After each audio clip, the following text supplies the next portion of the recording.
Merci Thibaut, bonjour à toutes et à tous. Est-ce que vous allez bien? Ça va? Vous êtes prêts pour aller dans la deuxième volet du Deutéronome? Alors, bon, Thibaut a rappelé un petit peu les grandes lignes la dernière fois, mais on va commencer par une petite interrogation surprise. Non, je plaisante.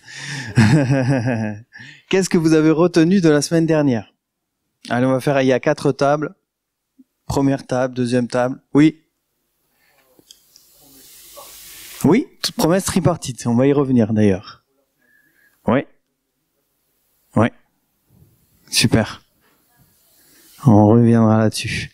Oui. Oui. Amen. Principe, le programme du Deutéronome pour le peuple d'Israël, ouais. Ça, on va y revenir aussi. Oui. Amen. Exactement. Exactement. Et ça aussi, on va y revenir.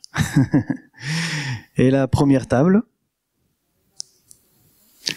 Oui, les 10 paroles? Oui. Le code de l'alliance? Oui, tout à fait. Donc c'est une...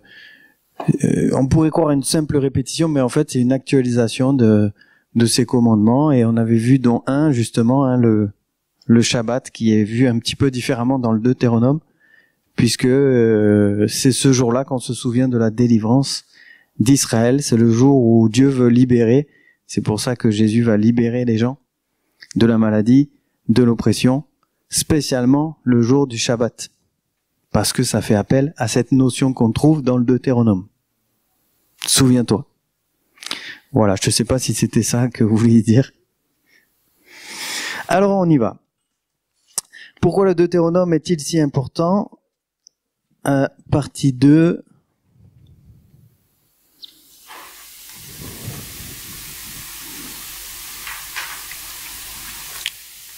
Je ne sais pas si je dois m'asseoir debout. Ça va? Donc, important dans son contenu théologique ce matin. La théologie du Deutéronome est, sous l'un de ses aspects principaux, une théologie de l'histoire, un exposé de la signification des actes de Yahweh ou de Dieu dans et par l'histoire du peuple élu. Ça, c'est une définition de Jean Rennes. Donc, c'est un des auteurs sur lequel on s'est appuyé. On s'appuie pour faire cet exposé. S'il y a un livre à recommander, c'est son livre à lui, très très bien sur le Deutéronome. Et donc, il a cette phrase qui résume un petit peu la théologie du Deutéronome. Donc, c'est une théologie de l'histoire d'Israël et un exposé des actes de l'Éternel dans et par l'histoire du peuple élu. Et tout de suite, eh bien, ça nous parle en tant que nous, chrétiens, croyants. La théologie, on l'entend, on l'écoute, on la comprend, et puis on la met en pratique. Et quand on la met en pratique, c'est toute notre histoire qui est un témoignage et qui est une théologie à elle toute seule. Il n'y a qu'à nous regarder ou à regarder notre histoire, et on comprend qui est Dieu, on comprend la fidélité de Dieu, on comprend la puissance de Dieu, on comprend la patience de Dieu. Comme l'apôtre Paul dit à une certaine église, vous êtes des lettres lues. Vous êtes des lettres lues. On est des exposés, on est des récits de l'amour, de la grâce, des exigences, de la justice, de la fidélité de Dieu. Et en regardant l'histoire d'Israël, on comprend Dieu et on connaît mieux Dieu. Merci Mélanie. Ça va? Alors donc, il y a donc un contenu théologique à travers le peuple de Dieu directement. Donc on est sur les plaines de Moab, en face du pays promis. On va revenir donc, vous l'aurez compris, sur un peu l'histoire d'Israël, de ce peuple, avant l'arrivée, le passage dans le pays de Canaan. Donc je l'ai écrit textuellement, comme ça c'est plus simple. On va rappeler un petit peu le contexte en quelques lignes. Le peuple de Dieu n'est plus esclave. Il a été miraculeusement... Ah, pardon. Ouais, c'est mieux comme ça, Thibaut. Si tu me suis, c'est encore mieux.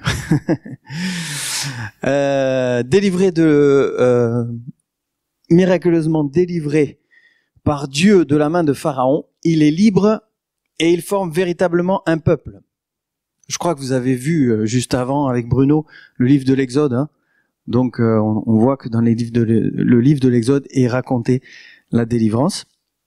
Après 40 années de pérégrination dans le désert, Israël s'apprête à rentrer maintenant dans le pays de la promesse. Le lieu où se déroule le récit se trouve dans les plaines de Moab, donc au Kédem du bon pays de Canaan. On va voir la notion de Kédem rapidement. Malgré ces détours, Israël est tout près d'achever la promesse tripartite faite à Abraham, vous l'avez ressouligné ce matin, à Isaac et à Jacob. Descendance, relation privilégiée avec Dieu et pays. Et ce ne sera pas à cause de ses mérites, mais c'est bien à cause de la promesse qui a été faite avant. Nous sommes donc à un moment crucial de l'histoire du peuple de Dieu, et comme si cela ne suffisait pas, le grand chef politique, le prêtre, le prophète inégalé, qui connaissait Dieu face à face, va mourir. Et il prononce là ses dernières paroles.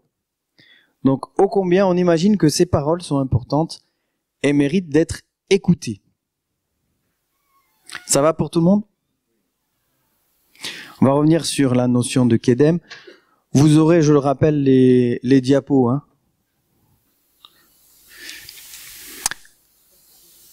Donc, je suis sur la carte. Je le fais ou c'est bon? Ok. Donc ça, c'est le parcours du peuple de Dieu sorti d'Égypte. Donc la route qui va de l'Égypte au mont Sinaï et la route qui va du mont Sinaï à Kadesh Barnéa et ensuite ce retour vers le mont Nebo, donc en face du pays d'Israël, qui deviendra le pays d'Israël, le pays de Canaan, juste avant la conquête. Première question, pourquoi, d'après vous, mais si vous n'avez pas la réponse, c'est normal, pourquoi, d'après vous, Israël va faire ce détour-là, ici, et va passer à l'est du pays de Canaan avant de rentrer dans le pays de Canaan? Ça, c'est une question qu'on pourrait se poser. Pourquoi, eh bien, ils ne sont pas passés à gauche au lieu de passer à droite, et ils sont passés à droite pour rentrer de l'est vers l'ouest dans le pays de Canaan.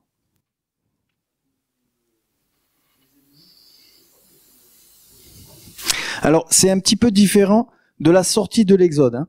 Là, je vous pose la question, c'est vrai que ça, on l'a souvent entendu, et c'était une raison de la volonté de Dieu, qui ne sont pas passés tout de suite sur la gauche, là. C'est pas tout à fait ça que je vous demande, c'est juste, lorsqu'ils sont dans le désert, pour rentrer après 40 ans, ils auraient pu passer par un autre chemin.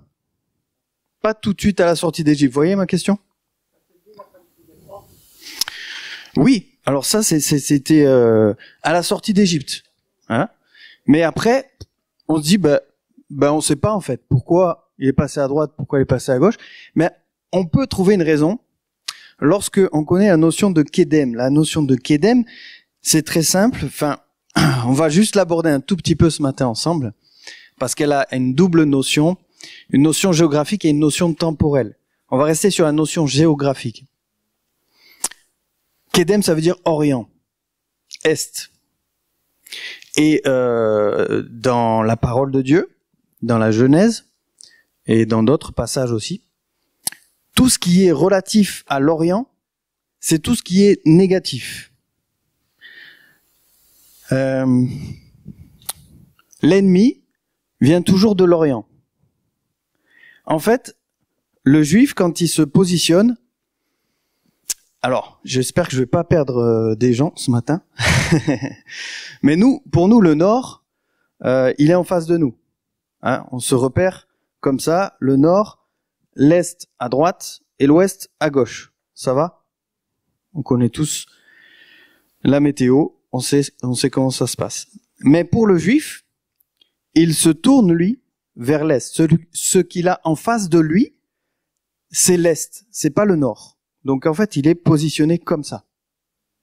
Et si on dit à gauche de lui, c'est le nord. À droite, c'est le sud. Et derrière lui, c'est l'ouest. D'accord, ça va? Et en face de lui, il a toujours l'ennemi. L'ennemi vient toujours de l'est. Regardez, Moabite, Ammonite. Alors on n'a pas le temps de tout développer, peut-être que ce sera l'objet d'une autre session. Mais quand on regarde les textes, dès le début, dès la Genèse, Adam et Ève sont chassés au Kédem du Jardin d'Éden, à l'Orient, à l'est du Jardin d'Éden. Ensuite, quand Abraham et Lot se séparent et qu'il lui dit, voilà, si tu vas à droite, j'irai à gauche, etc. En fait, il lui dit, si tu vas au nord, j'irai au sud, mais jamais il lui dit d'aller au Kédem. Et ce qu'il a en face de ses yeux, Lot, c'est Sodome et Gomorrhe. Il lui dit jamais, si tu vas en arrière, j'irai en face, ou si tu vas en face, j'irai en arrière. Si vous regardez le texte, il dit si tu vas au midi, si tu vas à droite, si tu vas à gauche. Donc, le Kédem, donc Lot va choisir le Kédem, l'Orient, et ce serait un mauvais choix pour lui. Un autre texte très rapide, c'est l'histoire de Ruth. Vous connaissez l'histoire de Ruth? Naomi vit la famine, et qu'est-ce qu'elle fait? Elle part à Moab, au Kédem. Et là, elle perd son mari, ses fils, elle perd tout. Par contre, à un moment donné, elle décide de revenir dans le pays du pain et elle refait le chemin inverse. Là, Ruth la suit et c'est la restauration et c'est la bénédiction. Un autre texte comme ça, je le cite comme ça rapidement. Quand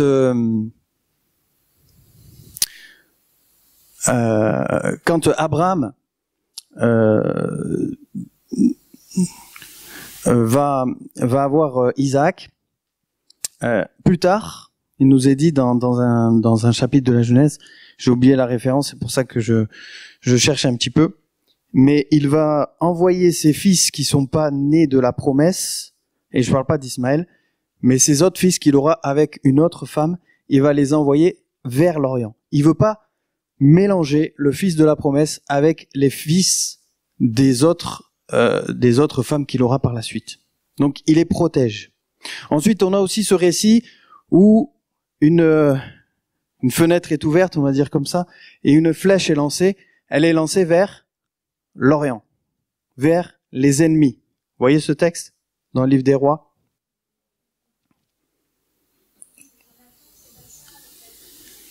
Non, c'est pas, non, c'est avec Élisée, tout à fait. Voilà. Et dernier.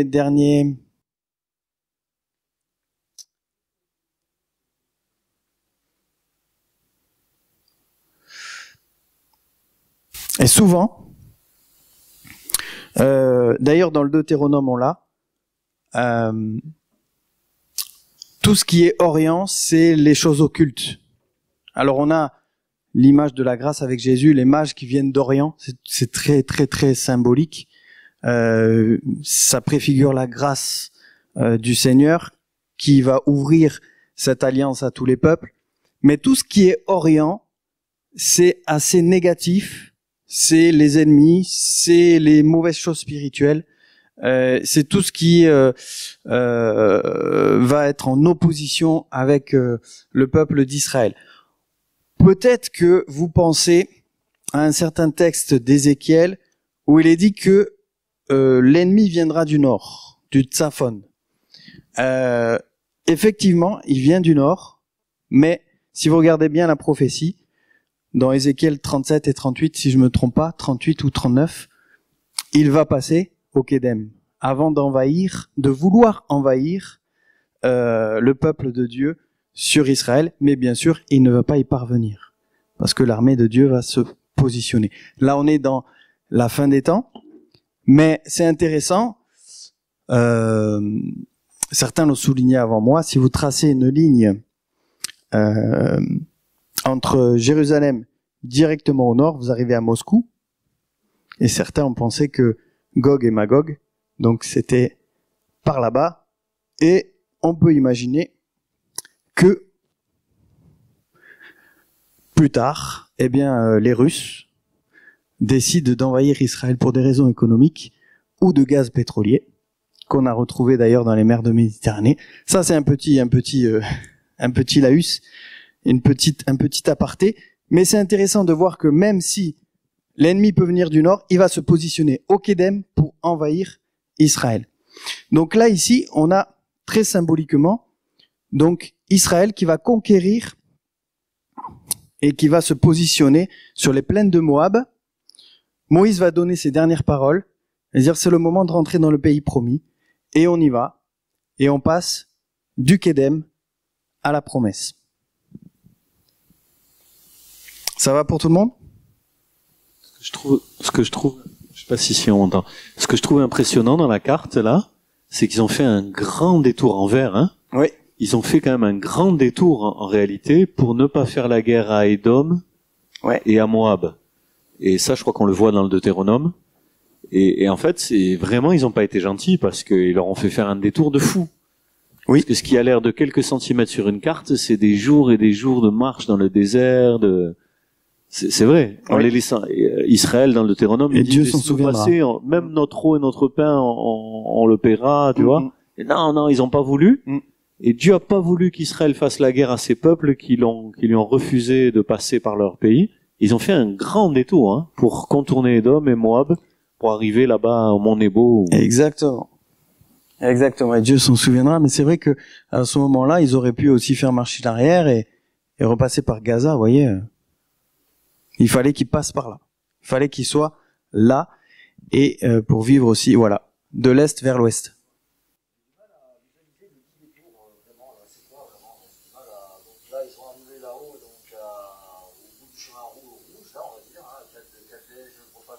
Oui, Kadesh Barnea. Ici, il est arrivé à Édom.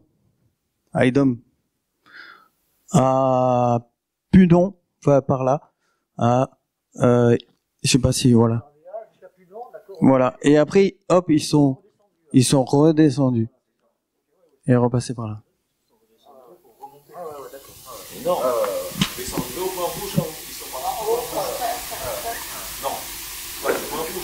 Ah oui, de l'Égypte. Hein. Oui, c'est pas un point rouge, mais voilà, c'est la fin de la flèche violette. Hein. Voilà. La trajectoire, c'est ils sont de là-bas à gauche, tout en haut à gauche. Là-bas, ça c'est l'Égypte. Ils passent 40 ans dans le désert. Le désert, c'est Sinaï. Tout ça, c'est le désert. Tout ça, c'est les étapes 40 ans.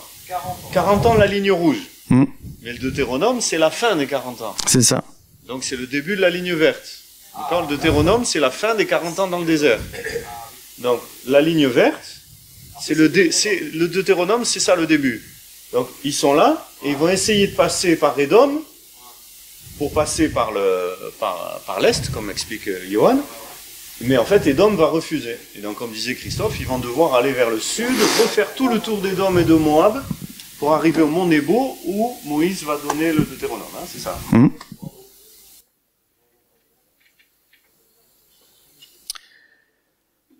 Alors on va avancer un petit peu, mais si vous voulez, on peut rester sur la carte, mais on va avancer avec la théologie de l'élection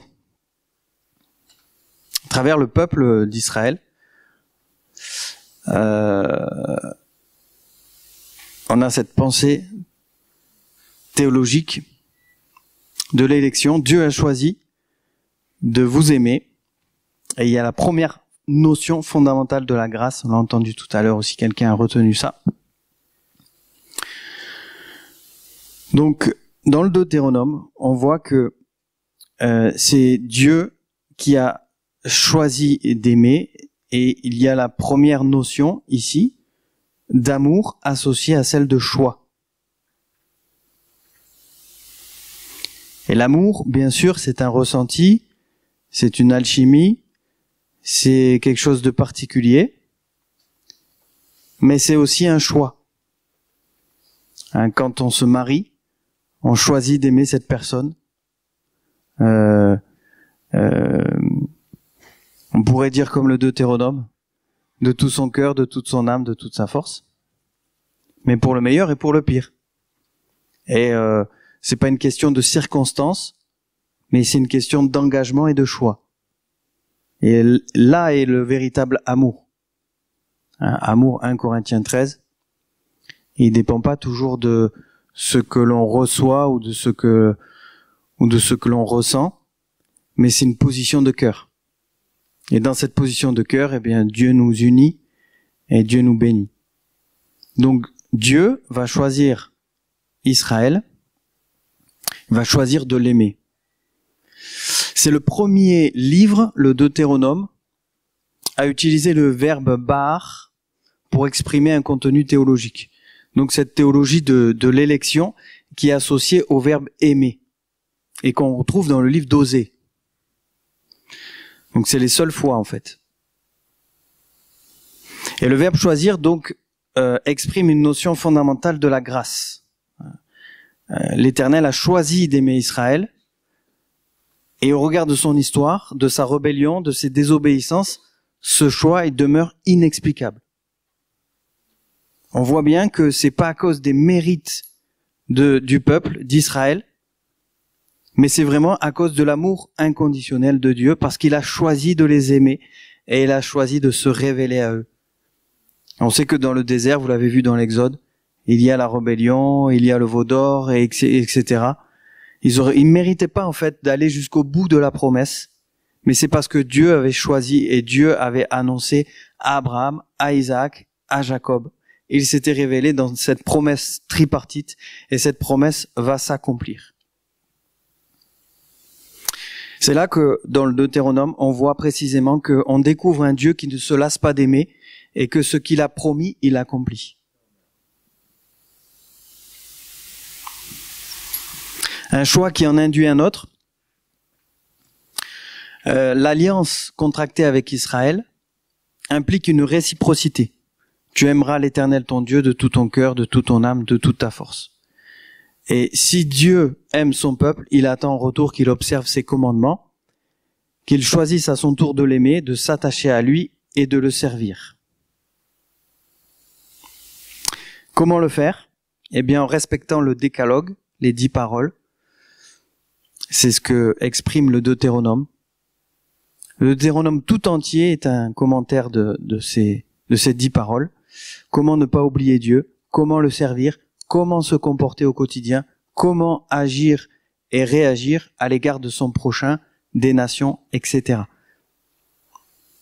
Et il est dit également que ces commandements ne sont pas pénibles. Et ça, on le retrouve dans l'épître de Jean. Et si Jean le dit, c'est parce qu'il y a le Deutéronome.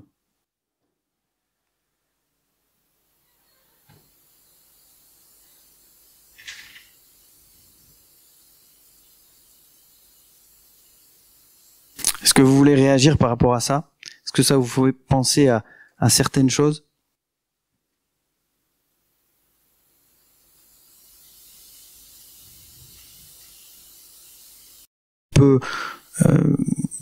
On peut lire Deutéronome chapitre 4, verset 37.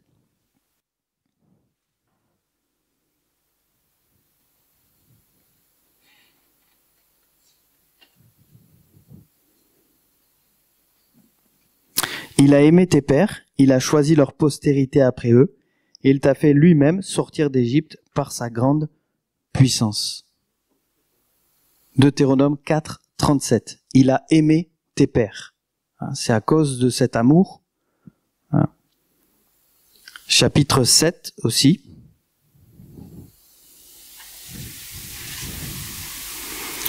Et au verset 6.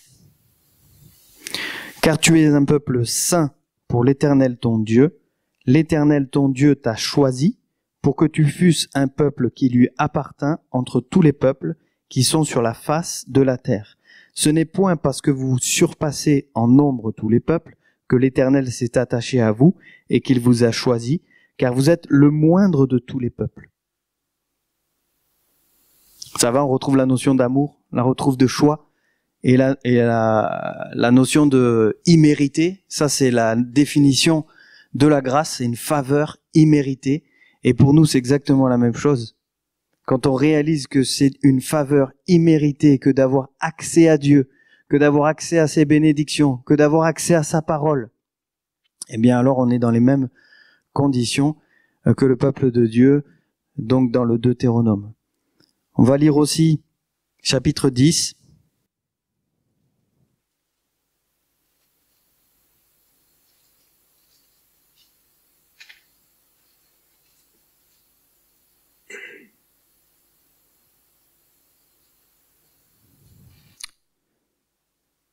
Chapitre 10, verset 15.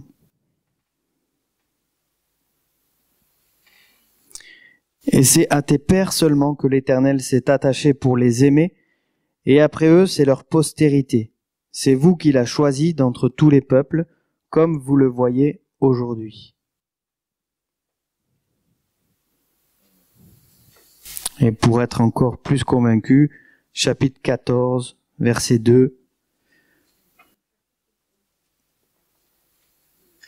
C'était le chapitre 10, verset 15.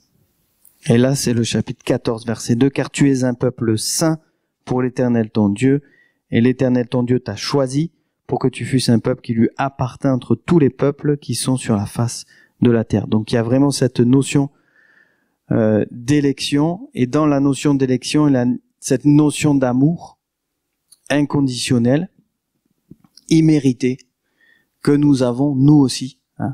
Dieu a choisi de nous aimer. Dieu t'a choisi. Dieu t'a choisi. Et oui, vas-y. On sent la notion d'adoption très forte. Oui. Tout à fait. Eh oui. Et nous, c'est pareil, hein. On est adoptés à cause de Christ. On est bientôt à Pâques. Et c'est bon de réaliser cette affiliation. Donc la théologie de l'élection et de la grâce. Donc on a vraiment cette notion de grâce dans le livre du Deutéronome. Comme on le disait la dernière fois, c'est on entend souvent que dans l'Ancien Testament il y a peu la grâce, on voit pas beaucoup la grâce, c'est particulier. Mais en fait, quand on approfondit un peu les choses, on voit que le Dieu de grâce, Jésus, il est partout. Alors il y a aussi une chose qu'on peut ajouter, c'est vraiment la notion de cette promesse et cette notion de foi. En fait, c'est la loi, elle est arrivée après la foi. On le trouve chez Paul aux Galates aussi. La loi, elle est arrivée après la foi, et je dirais ce qui fait foi, c'est la foi. C'est parce que Dieu a fait cette promesse à Abraham, que Abraham a répondu par la foi, que ces choses s'accomplissent. Ce n'est pas à cause de la loi, parce qu'on voit bien que la loi est impossible à accomplir, et que on ne peut pas mériter les promesses de Dieu. Mais les promesses de Dieu, elles sont accessibles uniquement par la foi. Et la loi, pourquoi elle était là? Eh bien, c'était comme un pédagogue, c'était pour montrer l'imperfection, et c'est pour montrer qu'on a besoin de son esprit pour pouvoir accomplir la loi parfaite de Dieu et qu'elle soit gravée dans nos cœurs.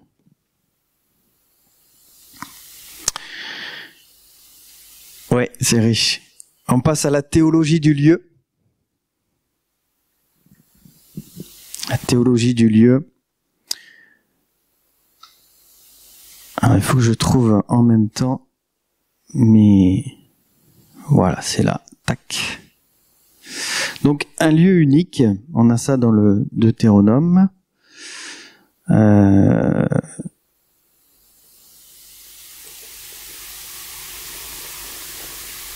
Alors il est où?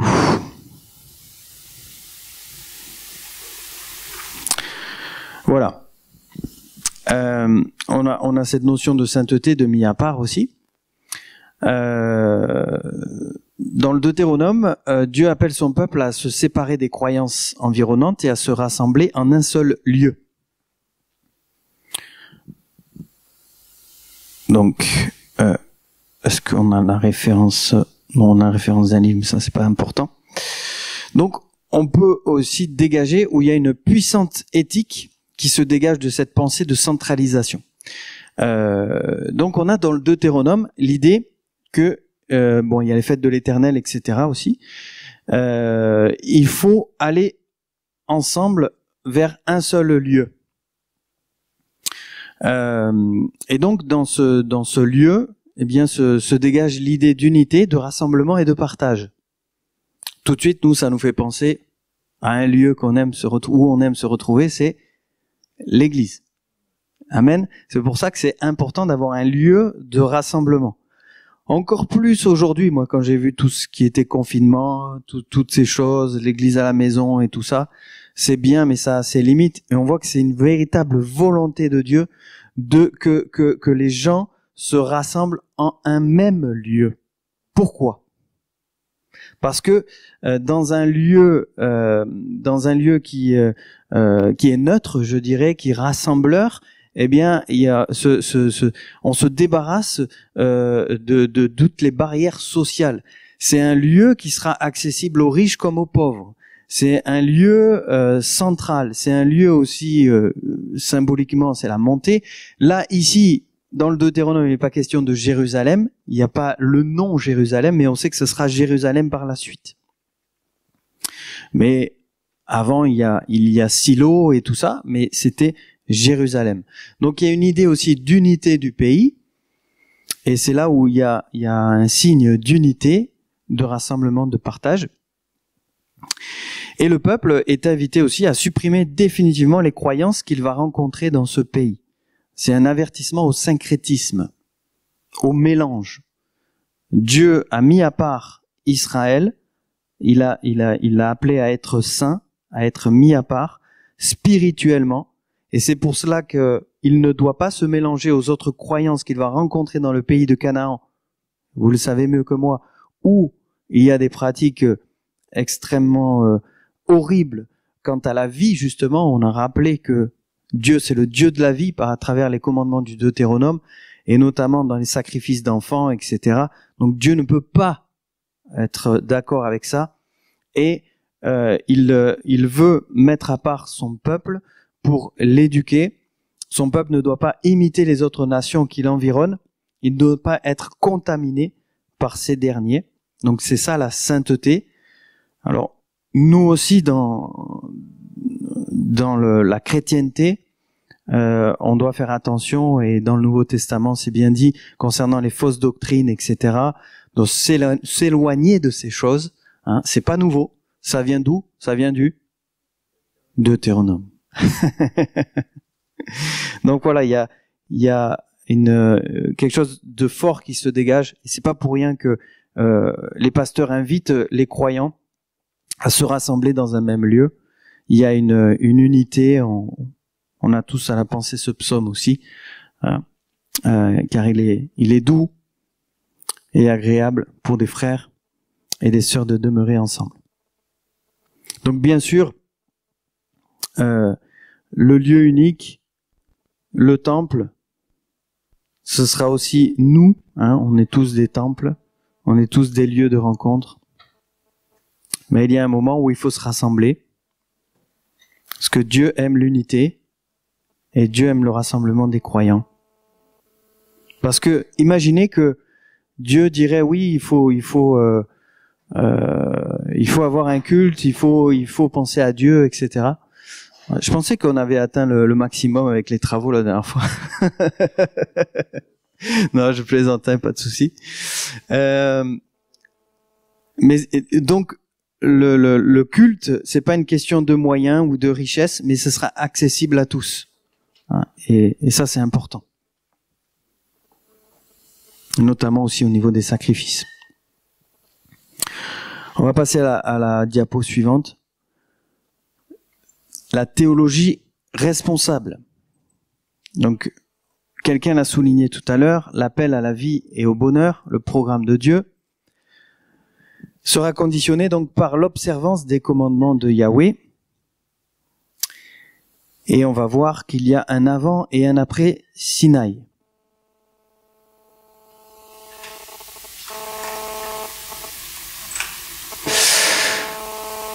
Donc, contrairement à ce qu'on pourrait penser, ce n'est pas une théologie du mérite. C'est la théologie de la grâce que nous expose le Deutéronome. Mais bien plus que cela, Dieu appelle son peuple à devenir des responsables. Dans le Deutéronome, on a les bénédictions et les malédictions qui sont attachées à l'observance des commandements. Et la désobéissance aura ses conséquences et l'obéissance aura ses récompenses. Le bonheur et le malheur sont conditionnés par l'observance des commandements de Yahweh. On va lire ensemble Deutéronome chapitre 6, verset 24.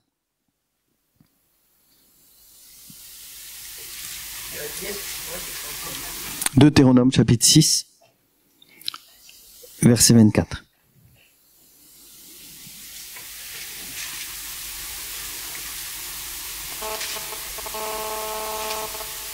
L'Éternel nous a commandé de mettre en pratique toutes ces lois et de craindre l'Éternel, notre Dieu, afin que nous fussions toujours heureux et qu'il nous conservât la vie comme il le fait aujourd'hui. Il y a toujours ce programme de vie longtemps et de bonheur. Verset 25, nous aurons la justice en partage si nous mettons soigneusement en pratique tous ces commandements devant l'Éternel notre Dieu, comme il nous l'a ordonné.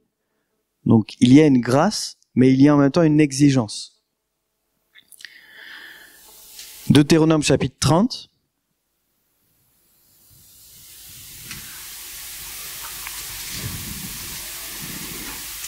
Verset 19. J'en prends aujourd'hui à témoin contre vous le ciel et la terre. J'ai mis devant toi la vie et la mort, la bénédiction et la malédiction.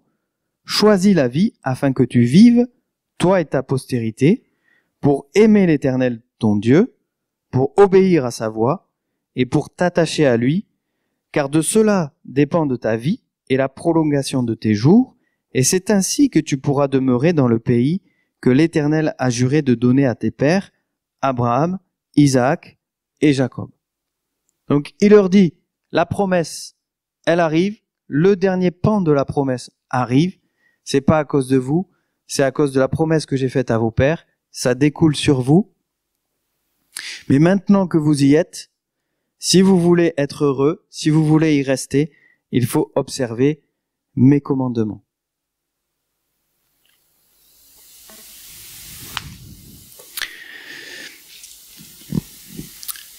Il y a les malédictions dans le Deutéronome, et il y a un avertissement sévère de l'Éternel, parce qu'il y a un avant et un après Sinaï. Le peuple de Dieu, donc, n'avait pas eu la révélation. Ils vont murmurer dans le désert, avant le Sinaï, ils vont errer, ils vont tomber dans l'incrédulité, etc. Mais après, il y aura la révélation et il y aura donc le code de sainteté. Il y aura donc, il y a un point très important dans l'histoire d'Israël, c'est qu'ils vont avoir la révélation de Dieu, des commandements de Dieu, de ce qu'il faut faire, de ce qu'il ne faut pas faire. Et à partir de là, Dieu va être plus sévère avec eux parce qu'ils ont eu quelque part la connaissance. Donc il y a un avant et un après Sinaï. C'est un petit peu comme un chrétien quelqu'un qui va se convertir, il ne savait pas que ce qu'il faisait c'était mal, ou en partie, il connaissait pas Dieu du tout, il était dans l'ignorance, peut-être dans une autre religion, mais maintenant il se convertit, maintenant il comprend, maintenant il entend, etc. Et puis volontairement il va pécher, volontairement il va s'écarter de Dieu, là Dieu sera plus sévère. Et on voit qu'il y a un avant et un après Sinaï. Ce que Dieu nous demande, et c'est de la même façon pour nous, la grâce, c'est pas une grâce distributeur à volonté. C'est une grâce qui amène une exigence. C'est un amour qui attend un retour. Et ce retour, c'est un retour de sainteté. Dieu révèle son amour et sa grâce, mais c'est pas pour en faire n'importe quoi. Il y a parfois des personnes qui se disent « Ah ben oui, ben je fais ça, c'est pas grave, je demanderai pardon. » Non, mais si tu sais que c'est pas bien, faut pas le faire. Parce que tu vas en subir les conséquences. La bonté et la sévérité de Dieu, comme dit l'apôtre Paul. Et la sévérité de Dieu, c'est aussi une marque d'amour. Donc, Dieu a fait comprendre à son peuple que c'est une grande grâce qu'il est en train de vivre, mais cette grâce, elle aura des exigences. Est-ce que vous voulez qu'on fasse une pause maintenant? Avant, si vous voulez, on peut revenir sur ce qui vient d'être dit. À quoi ça vous fait penser cette grâce et ces commandements? Est-ce que dans notre vie de chrétien, est-ce qu'on a des commandements? Est-ce qu'on a des choses quand même à faire, à respecter? Eh oui, hein. Eh oui. On a des devoirs, on a des responsabilités. Et j'aime bien aussi cette notion, on donne quelque chose à quelqu'un, mais ce quelque chose qui est immérité, ce cadeau, eh bien, on en devient responsable. Ça peut être la parole de Dieu, mais ça peut être... Vous faites à 18 ans, vous offrez une voiture à votre enfant, toute neuve. C'est magnifique, ça. Mais votre enfant, il va prendre cette voiture et puis il va jamais la laver, il va la détruire, il va rouler vite avec, il va avoir des accidents. Quand on nous fait un cadeau, on a une responsabilité. La première de responsabilité, eh c'est de l'entretenir, c'est de faire valoir. Et ce pays, eh bien, c'est un pays extraordinaire où ils vont rentrer dans ce qu'ils n'ont pas bâti, etc. Mais ils ont une responsabilité. Ils doivent aussi bien être responsables de l'eau. C'est un pays où il ne manquera rien, mais il y a quand même une action à faire de la part du peuple. Il y a bien sûr de remercier Dieu pour ses bontés, mais il y a aussi quelque chose à faire. Et moi, ça me parle énormément, ça nous parle dans le quotidien. Dieu nous donne la vie, Dieu nous donne des richesses incroyables, des grâces, mais on ne doit pas juste être content de cela, mais on doit aussi les garder, les protéger, les entretenir, hein, les faire valoir, et non pas les détruire et non pas les négliger petit à petit. Oui.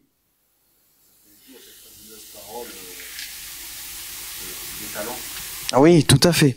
Ah oui, exactement, oui. Eh oui, qu'est-ce que tu as fait de ce que je t'ai donné? Ouais, tout à fait. Moi, je pense que quand on s'attache à Dieu, qui devient le centre de notre vie, comment, c'est facile pour nous. Oui. C'est comme si nous simplifions les choses. Oui. On n'a pas vraiment à se forcer, oui. ça devient naturel. Mais on ne le fait pas de nous-mêmes, parce que de nous-mêmes, on ne serait pas capable. C'est l'amour de Dieu qui fait que... Oui. La grande différence entre l'Ancien et le Nouveau Testament, c'est qu'il y a la notion du Saint-Esprit. Et c'est le Saint-Esprit qui nous donne le vouloir et le faire. Ça vient naturellement parce qu'il y a l'Esprit de Dieu en toi, en nous. Et si ça vient pas naturellement, c'est qu'il y a un problème. On est poussé à ça, et parce que c'est Dieu lui-même qui nous enseigne et qui nous pousse, quoi. Voilà. Tout à fait. Une remarque intéressante, c'est que chez les Juifs, la notion de responsabilité est vraiment centrale.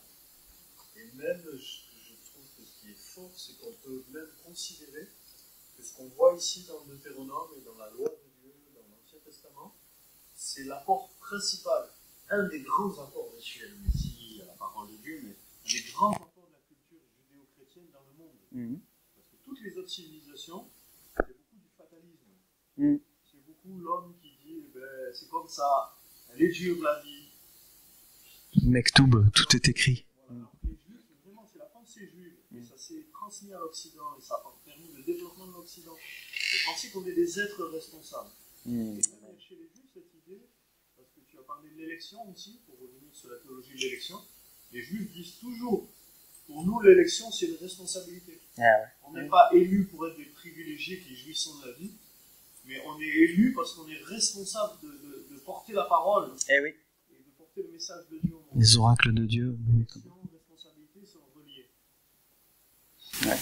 Merci Thibaut, mais si tu veux développer, vas-y. Si tu as des... C'est ça, et c'est ce qu'on retrouve aussi, et ce qu'on retrouve dans notre code civil aussi, hein, et dans le Deutéronome, justement, est un écrit antique complètement différent de ce qu'on retrouve auparavant et dans la même période. C'est-à-dire que voilà, il y a toutes ces notions qu'on a évoquées de responsabilité, etc. Ça va plus loin dans l'éthique, ça va plus loin dans la justice sociale, etc. que ce qu'on retrouve dans les autres écrits.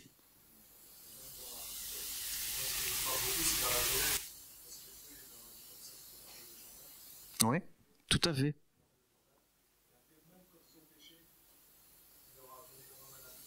Oui. Oui. Dieu de grâce. Ouais. Même quand on faillit, ouais. Amen. Dieu est juste et Dieu est rédempteur, hein, ouais. Amen. Ouais, tout à fait. Et sur la grâce, c'est très intéressant aussi cette articulation que beaucoup de gens n'arrivent pas. Beaucoup de gens n'arrivent pas à faire le lien. En tout cas, on a dans les milieux évangéliques, on a aujourd'hui, hein, vous les trouvez dans les réseaux sociaux, vous les trouvez dans les télés américaines, on a beaucoup de fausses conceptions de la grâce. Comme si c'était tout est gratuit et puis t'es plus responsable. Dieu couvre toutes tes bêtises. Et ça, c'est ce qu'il y a un auteur, un théologien qui s'appelle Dietrich Bonhoeffer, qui était un pasteur allemand qui a résisté à Hitler et qui a écrit des livres qui ont marqué l'histoire de la théologie protestante. Et il disait, mais la vraie grâce de Dieu, c'est pas une grâce à bon marché. C'est d'abord une grâce qui a un prix pour le Sauveur. Il a payé le prix fort pour que nous on soit au bénéfice de la grâce, mais c'est aussi une grâce exigeante. Une grâce qui nous conduit à la sanctification, à l'observance des commandements et à la responsabilité. Une grâce qui responsabilise. Et ça, je trouve que voilà, tu l'as très très bien exprimé. Et je trouve que c'est très important dans notre temps où on veut pas oublier la grâce, où on veut continuer à vivre dans la grâce. On vit pas sous la loi, on vit sous la grâce. Mais en même temps, c'est pas une grâce qui couvre toutes nos bêtises et qui nous permet de faire n'importe quoi. Mais c'est une grâce qui nous responsabilise. Et j'ai bien aimé ton image de la voiture. Bon, je sais pas si c'est parce que j'ai des enfants qui commencent à avoir une voiture, mais je trouve que c'est très intéressant. Voilà. C'est tout cadeau, c'est tout bénef, t'as la voiture, elle est toute neuve, c'est vraiment, merci Seigneur, hein. Mais faut l'entretenir, quoi. Génial. Je vous propose une petite pause. Parce qu'on m'a dit qu'au bout d'1 heure, on devait faire une pause. On fait une petite pause. Puis on reprend dans 5-10 minutes.